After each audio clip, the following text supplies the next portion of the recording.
Good morning, good evening, and good afternoon. Welcome to Cookout Confessions x Shaquille O'Neal. Before this video starts, because of the effort that we put into this, please go ahead, like, subscribe, comment, share, help us out. But before it really did start, I want to explain how I got this interview and a quick little backstory if you don't know our story. Around August, me and my best friend Alexander Marovich Polito had the wonderful idea for Cookout Confessions. We started early in our senior year and we started to begin to film at Cookout. We had multiple episodes and started gaining popularity, and eventually, because of that popularity, I was able to become the king of my school. After this, we filmed at a Halloween party, which was at the time our biggest episode, and then from this experience, we were able to even coach basketball. After this, we had a very controversial interview and interviewed Frogman, which became our most notorious video. While that video was controversial and did get a good amount of views, I knew that there was something more that we needed to do.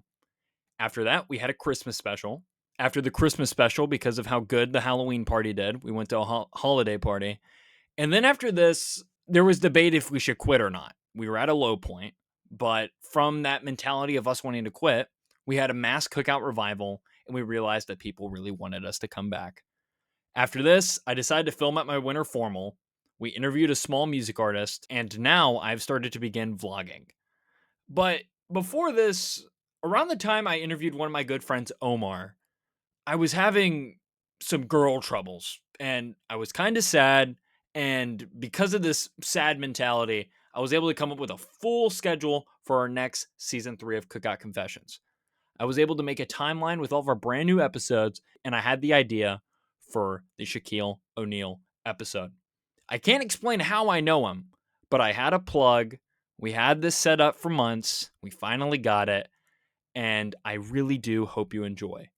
But before it really does start, I know I've said this a couple times, take a look at the date today. That may have something to do with this.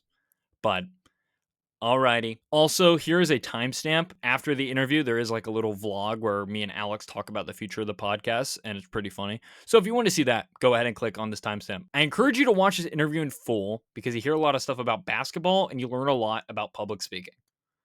Thank you all so much for watching. Please enjoy. What's up, gamers?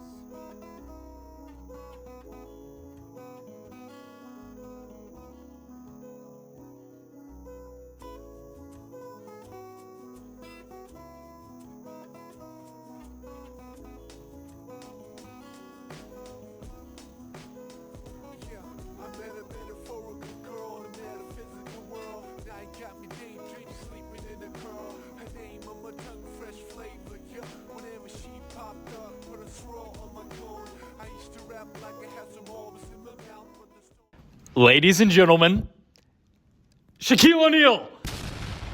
Oh my goodness. Guys, I haven't lied to you. This is Shaquille O'Neal. This is the...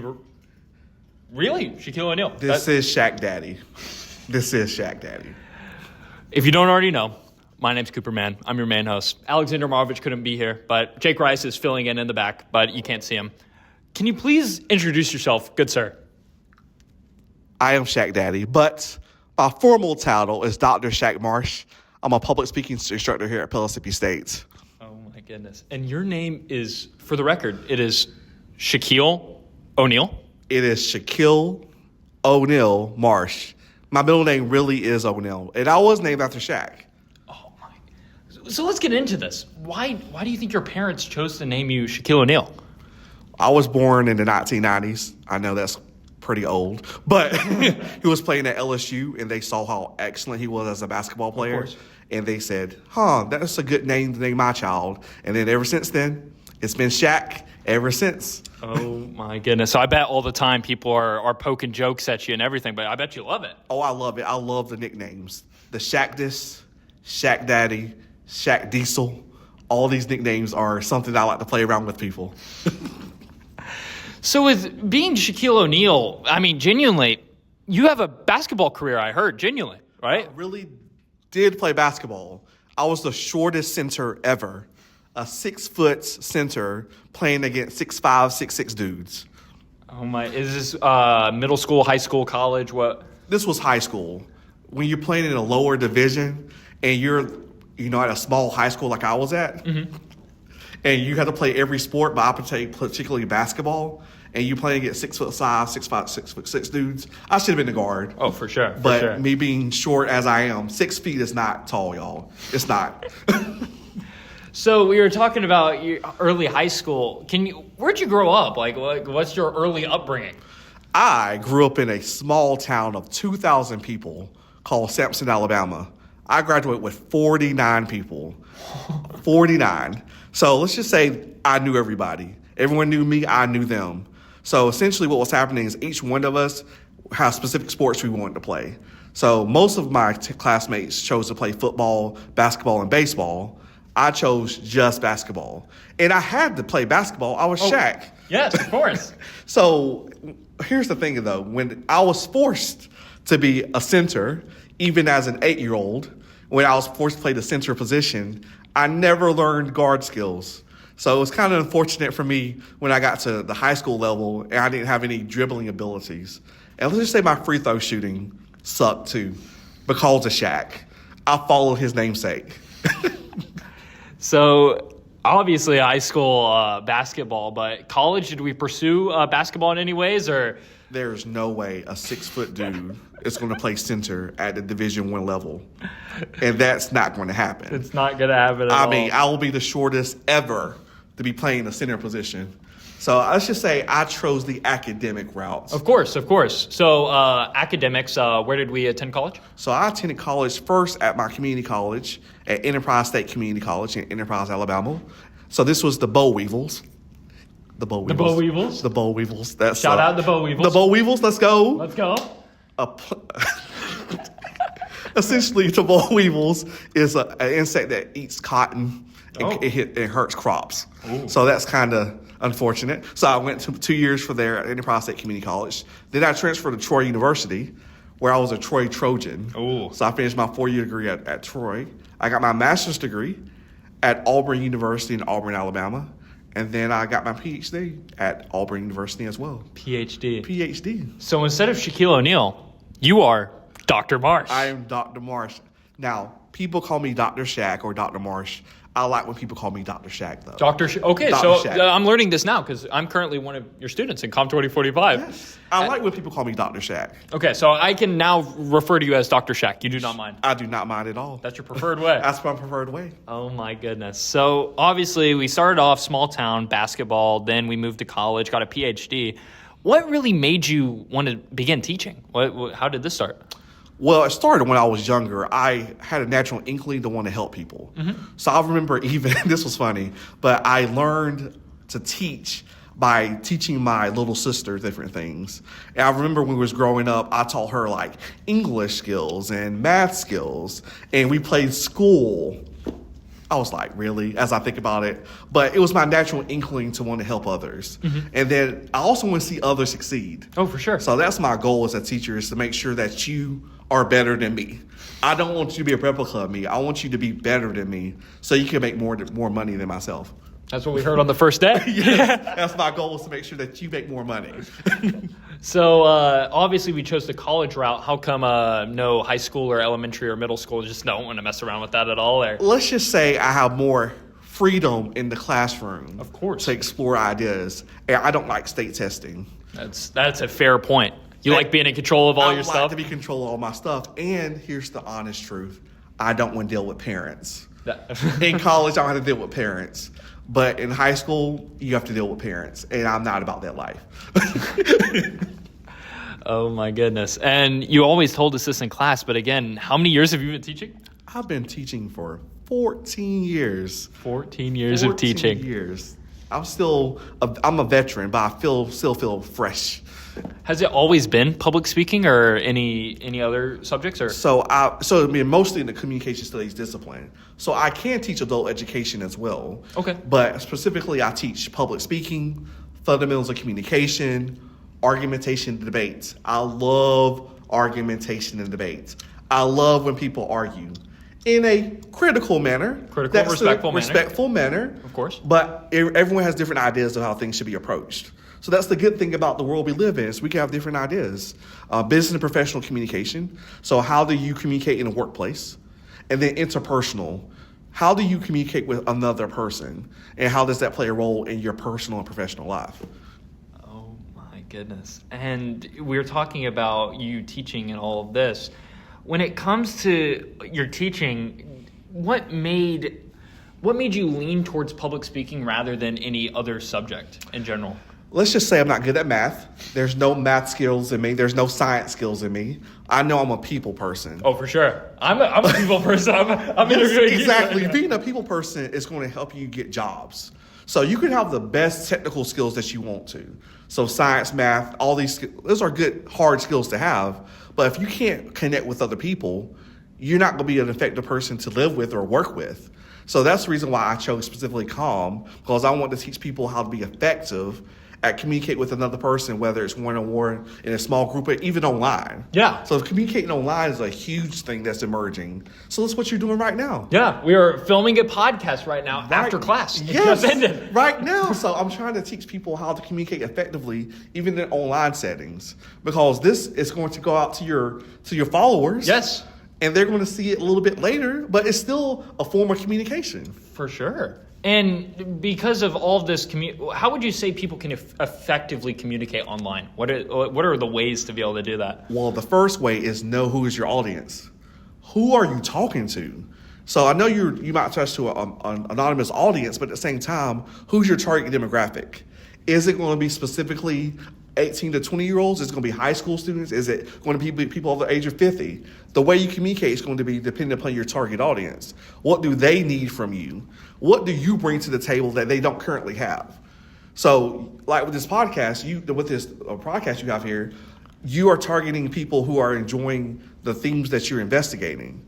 But everyone may not be following this. So how do you bring in new people each time? That's the goal. That's what we're doing here right now. You are building towards that. So that's a good thing that you're doing. And do you think it's honestly genius for April Fools? Happy April Fools. It's April 1st. Yes. Doing Shaquille O'Neal? I mean, I don't think, was this deceptive of me in any, I don't know. It's kind of iffy. Ethics. Ethics is dependent upon the person. But April Fools, we expect that. So we know April Fools, there are more likely to be jokes. So the audience already expects that to happen. Yes. Now, if you did it on a different day, it's like, okay, you being deceptive. But it's April 1st. April Fools, everybody. April Fools, right? Do you think, I mean, obviously I showed you 2,300 people. As of now, 2,300 people have viewed it and 100 people have liked it. Has anyone, for you, I mean, anyone talked about you this much? Not knowing it was necessarily you, but it's kind of, how's that feeling knowing that there's people expecting an interview and they're going to see you? It's weird, right? Well, it's not weird because here's the thing. When I travel and when I'm a part of different academic conferences and they see Dr. Shaq, they think it's the real Shaq. Oh. And I surprise them and go, it's not Dr. Shaq. I know, because Dr. Shaq actually does have an honorary degree. Really? So he does have an honorary doctorate.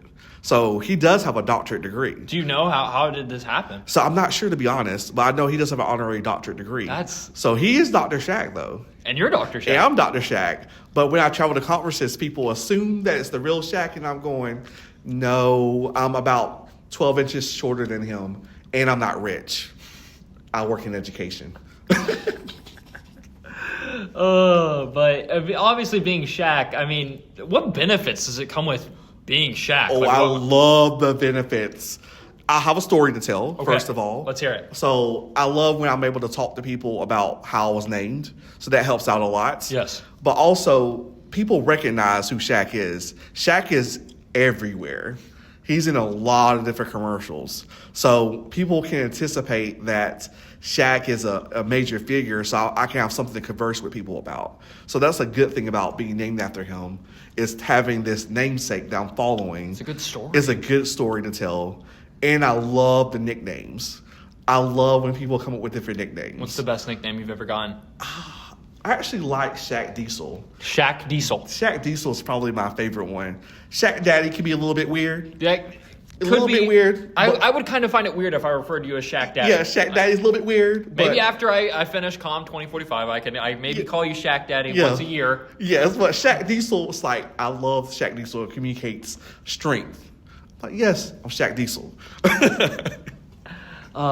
With public speaking and all of this, is this something you feel like you've always been? I mean, I would say you're exceptionally fantastic at public speaking. I mean, is this something you've always had a strength for? Are you just being that personable type of person, or did this like randomly come up? Or I think it was a strength. I remember when I was in the 6th grade and I was a part of a 4-H organization. And one of the 4-H organization actually had a public speaking contest. So in the 6th grade, I was entered into a public speaking contest and I won it. Ooh. So I realized early on, I'm like, okay, I'm a people person. I know I can speak in public. So I go, how can I turn that into a career? Let's just say I just stumbled upon being a communication major.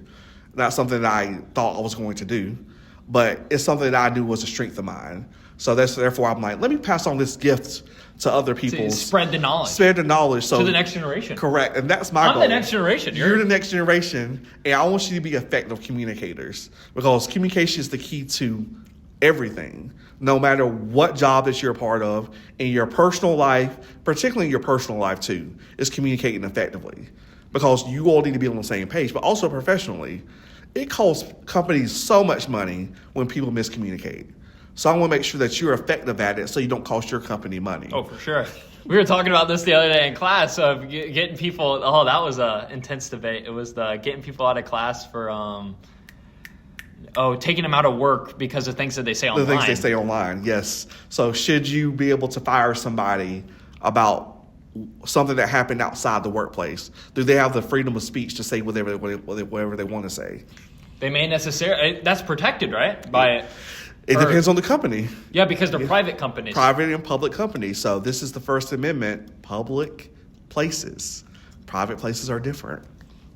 So we're talking about effectively communicating. Obviously, you referenced always online, but in person, what advice would you give to people for wanting to affect? Because there's many people, that's a huge fear, public speaking, like probably one of the biggest fears of anything. It is. So a lot of people have what's called communication apprehension. Okay. So people are scared to even talk to people in general. So some people just don't want to be bothered with. So that's where it starts with. It's like, I'm in my cocoon. I don't want anyone to talk to me, because they're fearful of getting it wrong or experiencing listening anxiety. Because here's the thing, we're poor listeners. We are, so we're fear of missing out. But then it comes over to public speaking, because over in the mass media or in general, people go, public speaking is so scary. It doesn't have to be scary. Mm-hmm. All public speaking is a big conversation. You're talking to a group of people that you're trying to connect with. I don't care if you're talking to one-on-one or with 1,000 or 250 people.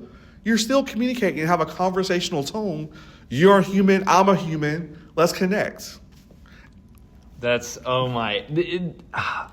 Communicating is something that I know it's your interview, but I guess I could talk a little bit about me. I would say I always have loved I was always known as, I guess, the class clown, I guess, in class. And I feel like I don't know if you ever were outspoken like that, but it's like. Not much as you are. But I love talking to people. Yes. I would say I'm very personable. Yes. I like going up to people. And I found a lot of parallels in what you were saying about how, like, as a kid, like, you always like talking to people. And I don't know. I guess this is a good sign for wanting to communicate, I would assume, right? It is a very good sign. This is, and any advice you would have for me with public speaking, like just stuff that you've seen for me? So remember, communicating doesn't have to be a performance. You're not performing, you're being genuine. You don't have to act a certain way. Just be your authentic self. So it seems like at times people want to change who they are or act like, or think that it has to be done a certain way. Be who you are. We don't want a bunch of clones of people. We want you to bring in your individual personality, but know that you want to relax yourself and connect with people. It's not what you want the audience to think that you're performing. They want to see that you're genuine and you're authentic. And when you do that, people are more likely to connect with you. Because it's relatable. It's relatable, correct, exactly. When we see a difference between theater and music, that's different than public speaking. You're in character in theater and music, while in public speaking, you are who you are. And that's what makes the world a better place, is the fact that you are who you are. You're contributing to who we are as a world. Wow. And I remember I was writing my college essays. I think one of my big points was about effective communication. I was like, I feel like one of the biggest skills for any person out there is to be able to effectively communicate. If you can't do that, your life is a whole lot harder. It is. It's something that I have to use in my everyday life, and obviously you do. You have to teach everyone has to communicate. So you cannot escape communication. So you cannot not communicate. So a lot of people, when I teach fundamentals, I talk about this in nonverbal communication. Even when you think you're not communicating, you are nonverbally. It could be wrong, of course, but you cannot not communicate. You're communicating something at all times. Now, could it appear to be wrong? Yes, but you're communicating no matter what you think you are. Is there any like big problems that you've seen with people communicating? Like, what are some of these like biggest things that are just not the people that they can improve on? Like, what is something that you noticed teaching your 14 years? Listening skills is by far the hardest things for people to understand. So active listening, not passive listening, not what's called pseudo listening, where you're nodding and go, yes, I get it, I understand, but I'm thinking about something else. So you're fake listening. That's a number one barrier for sure, is your listening skills. But you got to be active. Ask clarifying questions. Write down things. That's a big thing with communication. Or being on the same page. So making sure we're talking about the exact same thing. A lot of people don't have a tendency to not be on the same page on things. So I'm thinking this here, you're thinking this there, and we are both on different pages. And that's a major problem with communication. It's that some people think the illusion of communication is there. Just because you talk doesn't mean that you're communicating effectively. Mm-hmm. You're talking, yeah, but the other person may not be understanding what you're talking about. So a lot of people say, I'm good at communication because I talk. You talk, okay. Is the other person understanding what you're saying? And most of the time, they don't. So just because you're talking doesn't mean that you're a good communicator. It's making sure the other person understands what you're saying and you're both on the same page. How can we make sure we're always on the same page with the people that we're communicating with? Don't ever assume. A lot of people assume that communication takes place when it doesn't exist. So asking questions to make sure you understand. But a lot of us are lazy. We like to take shortcuts. Yeah, of course. Yeah, so we like to take shortcuts and we're like, yeah, I think I understand what he's saying, but I'm not going to ask clarifying questions. So that's how I think that's the major issue as well. Oh my goodness. And with this effective communication, obviously I feel like we were talking about a more personable sense. What about on the large scale, giving out giant speeches? What are some things that you think that people can improve upon to make their communication much better, communicating to a large audience of many different viewpoints? So knowing what is the goal of your presentation. Are you there to inform them about something? So give them background information about something? Are you there to change their behavior or their attitude towards something, to persuade them? Or are you there to entertain them for a special circumstance? So know your goal first, and then have a thesis. So there should be a one-liner in your speech telling everyone your stance on whatever it may be. But in terms of the online environment, knowing what type of visual aids you can use. Now, would I use a flip chart right here? Probably not. No. I would not use a flip chart. Would I use my phone as a visual aid and go, let me go all the way to the camera to show you this? That's not an effective visual aid. So you need to know what environment you find yourself in terms of, are you talking in an auditorium? Are you talking online, in a classroom, in a boardroom? What type of visual aid are you going to choose? So those things are going to impact how you interact with your audience. So you can't expect to have a question and answer session if you don't have a live audience with you. So here it will be kind of odd, but you don't have pre-recorded questions. That's different. Yeah. But if you expect for the audience to react to you live, you can't. There's no audience here in the online environment. Yeah. So you got to be acting like they're there, but having that conversational tone, looking at the camera instead of looking off and away all over the place, looking directly at the camera. So there's a lot of things that plays a role in how you communicate with your online audience. In public speaking, in a face-to-face environment, you're more likely to walk around in the room. For sure. But here, you can't. We have to stay in the camera frame.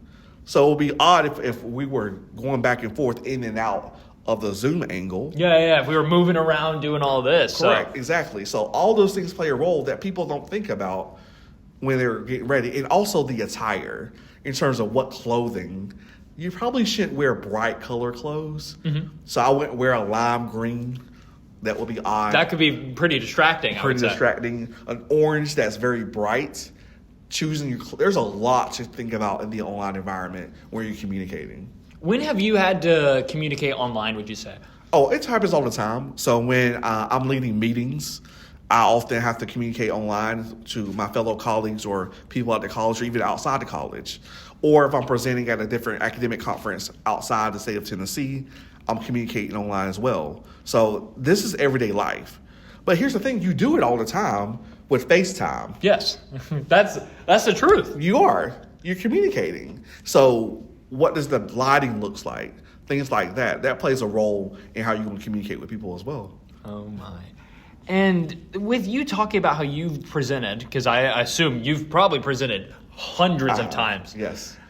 Do you have any fear at all when you present? No, I have fear. Oh. Absolutely. I am terrified. So I'm actually quite introverted. I don't like people, but I know when to turn it on. So it's good to have some type of fear because that means that you care about the audience. You care what they're getting from you. For sure. But it also shows that you have some type of passion. That's a good thing. And you always want to care about what the audience think because they came to see you give them information or persuade them. And then you can use that energy in a good way. You could do it by articulating your words, by moving around the room with purpose, using gestures. You don't have to use it in a negative way. It can be turned into a positive thing as well. And with this, the nerve is something that even I've thought of because I don't know if this is bad to think, but I thought of myself as a decent public speaker. I think there's obviously improvement to be made. All of us can improve. Yes, but I would consider myself better than your average person. Mm-hmm. I don't know, but I found myself still like when we had our presentations in class. So far, we've had two. I can improve, but I would find myself that morning. I'm physically nervous. Like I can feel like I'm thinking about anticipating the whole morning. This is something that's normal, right? It is. It's normal, but it depends upon the setting you find yourself in. So in a classroom setting, you're under a grade threat. Yeah. So your anxiety is going to be a little bit more because a grade is on the line.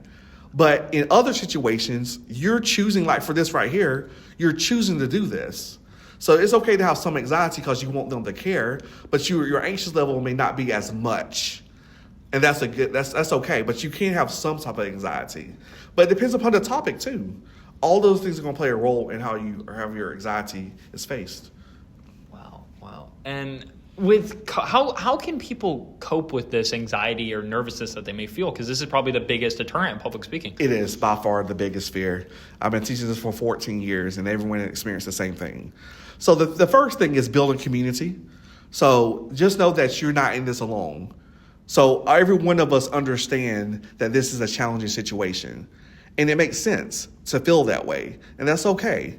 A lot of people do breathing techniques. So diaphragmatic breathing, meditation to calm your nerves down as much as you can. That's something that is based upon the individual, but that's something that can center yourself to the point where you're like, okay, I can do this. Relabeling your language as well. So instead of saying that I'm so nervous, you want to have a positive mindset, a growth mindset that says, okay, I'm a little bit nervous, but I know I'm going to get through this. Because I'd rather do a speech than write something down. Me too. I'm just saying, it's 3 to 5 minutes of your life, 10 minutes of your life, but that time, you're going to have an opportunity to do it again. So this is a skill that can be developed over time. And the thing is, the goal is to make sure that you're able to verbally communicate it out loud to others. That's when you know you're an effective communicator, is once you're verbally saying it to someone. Wow. And with this verbal communication that we clearly said, and the nervousness, how do you cope with this? Because obviously you said that you get nervous too. Like, what do you do personally? So I treat it as if I'm having a conversation with friends, essentially. So that's, for me, it's very important. So I want to approach it to where I'm having a conversation with you. I don't want to treat this as if it's a bigger deal than what it is. I want you to understand that I know you're needing something from me, and I'm going to give you the thing that you need. And that's just how I relax in that way. And the thing is, here's the thing, I hate to tell this, but most people aren't going to remember what you say. They're going to remember how you feel, how you make them feel. Like, as you said in class, probably no one in this class will remember your speech. Probably not, ever. But most speeches you may not remember. But you will remember how they made you feel at the end of it. They may not remember any of the content, but that's why it's important that you respect each other in any communication interaction. And that's important for any situation, is to be respectful of people. Wow. And with this being a class and everything, some final questions before we have to go. How do you feel about do we have a strong group for our Com 2045? Would you say it's one of your favorite sections? I would say it's in the top 5 classes of my career. Really? By far. Wow. I've never seen a class come together as quick as you all have. And speaking of coming together, can we reference the midterm? That was... Yes. What happened during the midterm? For the first time in 14 years, a class came together in person to complete a midterm together. So they actually communicated as a whole group. So I give people the ability to work either one-on-one with someone else as a group or alone. But this particular class decided to actually talk to each other as a large group to get the answers right. And all of them earned an A. Wow. That is an incredible feat by this class. I'm incredibly proud of your particular class. And I hope future classes do that. That's the reason why I build It's an opportunity. Yeah. It's an opportunity. I feel like I'm trying to turn our class into a little family. As it should be. Yes. It's a big family. And I want you all to know that I'm a part of your family. Yeah, I'm your teacher, but I'm also learning with you. I'm learning beside you. And this is what I love about teaching, is I'm able to be a family with you. Yes. And as we close, we're short on time. Do you have any predictions for me by the end of public speaking? What any outcomes you think, or we'll just wait and find out? I think Cooper is going to earn an A in my class. Yes! I have a good feeling about that. I know that he's going to nail his 2 persuasive speeches and his demonstration speech. I hope he chooses a good demonstration topic and don't bore me for 3 to 5 minutes. Absolutely not. Choose a practical skill that we all can learn, Cooper, please. Yes. And one final question. Someone asked that we were talking about, obviously, Cookout Confessions. What do you get from Cookout? What's your order? Do you even like Cookout? What? I like onion rings. Onion rings? Chicken fingers. Chicken fingers? And I like a milkshake. What kind of milkshake?